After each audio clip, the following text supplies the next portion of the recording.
I found this intriguing story and wanted to share it with you.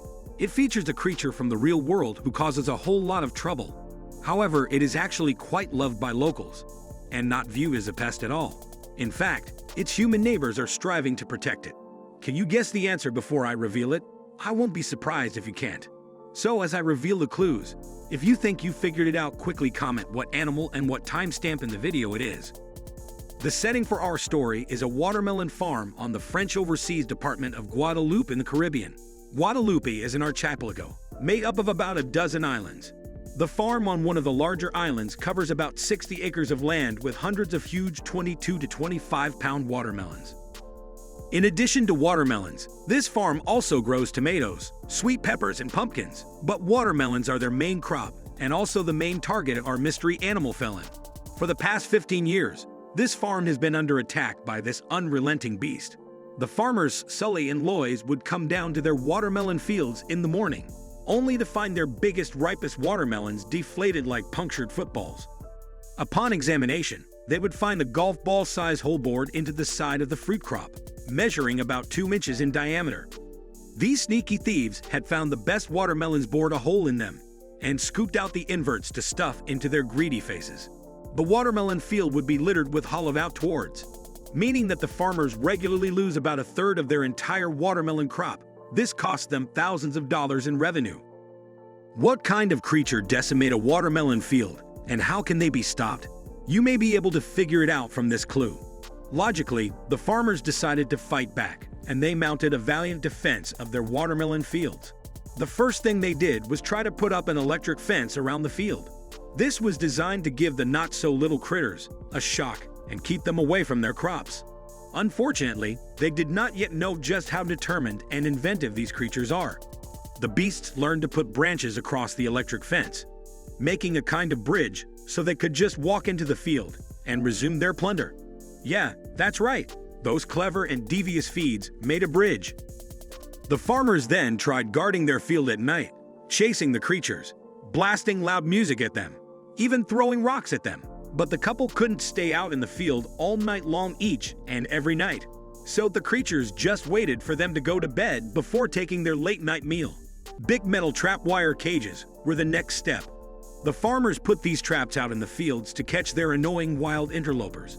But again, these intelligent beasts could not be defeated. One day, the traps disappeared from the farm. They were found in the woods, all bent out of shape. The animals had simply run away with the traps and destroyed them. Those are some dedicated deviances. Eventually, the farmers put guard dogs in the field one night. They soon learned that they had made a tragic error. Sully and Lois went down to their watermelon field to check if their latest precaution had worked. They arrived upon a horror scene. The beasts had killed one of their dogs. It had ripped out all of the dog's intestines. It looked like it had been a fight to their death. Now there's no doubt that the animal in question is brutal. So what is it? Surely, at this point, Sully and Lois had exhausted all humane ways of getting rid of these beasts. They must have turned to some more lethal methods to protect their farm and their livelihoods, right? So what did the farmers do next to eradicate this menace? Shoot them? Poison them? No. The people on this island love the creature so much that even killing their dog isn't a deal breaker. They have sentimental feelings about these terribly destructive beasts, even though people know they attack farms. Not just watermelon farms, but also livestock farms, such as those with goats and chickens. And people also know that these animals eat endangered wildlife, such as sea turtles, and do generally irritating things, such as tipping over trash cans. Nevertheless, they still adore them. They describe them as lovely and cute. They put them on their postcards. They feature in billboard advertisements as part of company logos. There are statues of them everywhere. They're the #1 exhibit at the National Zoo. In the zoo's gift shop, they're on everything from snow globes to keychains. There is no underestimating how much the people of this island love that savage beast. But what is it?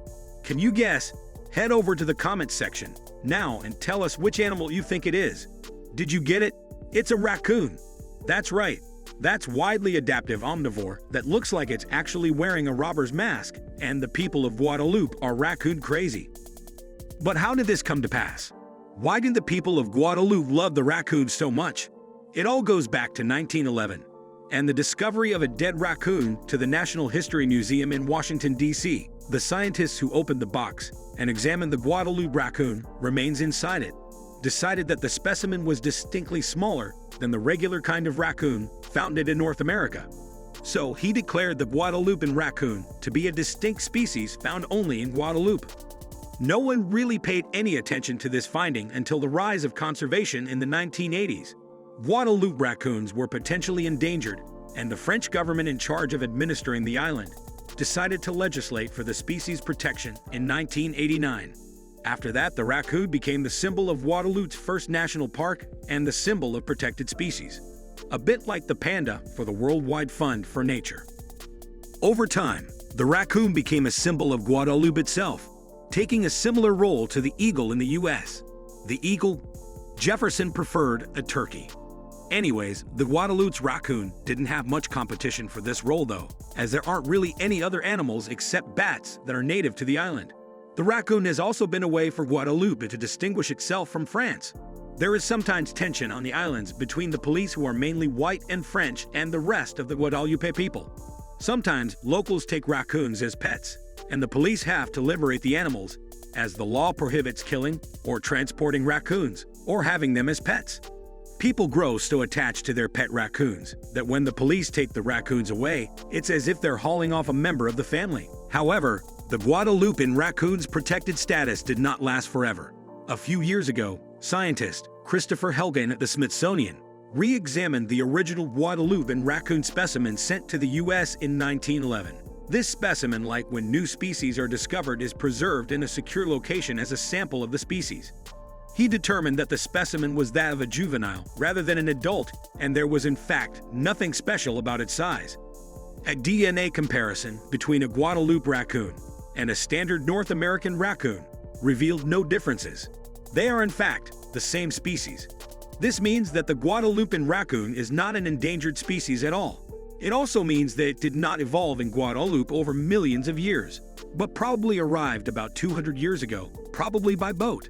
It's actually an invasive species, not natural to the islands, which eats endangered sea turtles, bird nests, and bird eggs.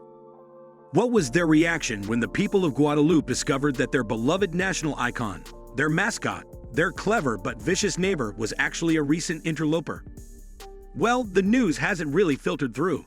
Helgen visited Guadeloupe in 2004 to have a brief conversation about it, but there was no major communication campaign to distribute the message. Many people still don't know the truth about their beloved national symbol, as Guadeloupe is a French overseas department. The islands may yet have to face the truth about their beloved furry menace. The raccoon has recently made it onto the EU blacklist of invasive alien species in Germany in particular. Raccoons are very invasive, and they've started spreading throughout Europe. Soon, France, and by extension Guadeloupe, will have to start managing them. And by managing, I mean hunting and killing them, to reduce their effect on other endangered species. The Guadeloupean raccoon may not enjoy its protected status for very much longer. However, the people of Guadeloupe cannot see themselves taking up arms against the raccoons. Even the farmers whose livelihoods are in jeopardy still think the menacing critters are cute. The idea of not protecting the raccoons is just too rid. There is one potential bright spot for the future of the Guadeloupean raccoon though. Some scientists think that as this particular raccoon is now isolated on the islands of Guadeloupe and is subject to the island's specific evolutionary pressures, this may eventually lead to a species truly becoming distinct from its North American counterparts, allowing it to be reclassified again in the future. However, that future is likely to be a very, very long time away. So that's the story of the beloved yet savage beast of Guadeloupe. This video was something a bit new. If you enjoyed it and want to see more like this, please make sure to tell me in the comment section down below. And if you enjoyed this video, please make sure to subscribe, clicking that bell icon to stay updated. Thanks for watching.